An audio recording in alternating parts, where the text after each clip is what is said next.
Hello सबैजना, आज चाहिँ धेरै दिन बाद हाम्रो घरमा चाहिँ के अरे आफ्नै बोटको इस्कुसको चाहिँ मोमो खम भनेर चाहिँ बनाउनुको चाहिँ तयारी हुँदैछ आज चाहिँ घरमा।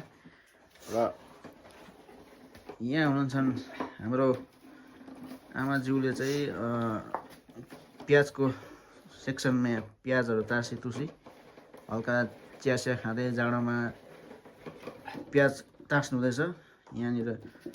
र यहाँ दाइले चाहिँ एकदमै यहाँ के अरे इस्कुस पुरै कोरेसोले पुरै घुमाइ पुरै मिन बनाइसकेको छ।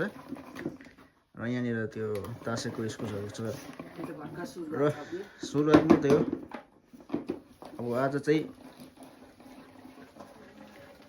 बन्ने छ मोमो, खाइने छ। र अब यस्तै छ, जाडोमा मोमो बनाउँदै खाँदै गर्नुपर्छ।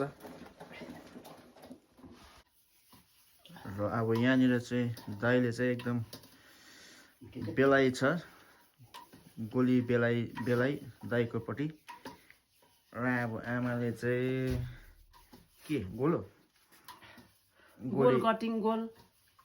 बनाएको रहेछ आमाले चाहिँ आँटालाई। र पापाले चाहिँ खास काम यहाँनिर अब बटार्ने, मोमो बटार्ने। सबैभन्दा साह्रो काम चाहिँ यही हो, मोटो भएर मोमो बनाउनुमा चाहिँ सबैभन्दा साह्रो काम चाहिँ पापाले गर्छ हाम्रोमा चाहिँ।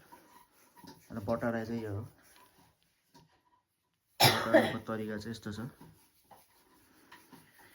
एकदमै साह्रो हुन्छ यो, तर जानेपछि चाहिँ सजिलो लाग्छ। यस्तो हुन्छ बटारा चाहिँ खतरै। यहाँनिर हुँदैछ सेटको तयारी र जारी नै छ हाम्रो यो कार्यक्रम। अब चाहिँ खाना खाने टाइम पनि भयो। 3 घन्टाको हार्ड मेहनतको बादमा यहाँ अझै एक सेट पाक्दैछ। यहाँनिर अलरेडी फर्स्टको लट पाकेको हो। अन्त यहाँ चाहिँ अहिले भर्खरको सुप पनि बनाउँदैछ हाम्रो कुक। ल अब त गोडिन्छ मोमो, अब चाहिँ गोडिन्छ मोमो।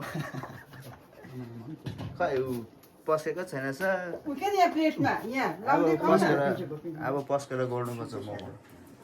भयो अब राख्दा हुन्छ। डल्लै चाहिँ खानुपर्ने होइन यो?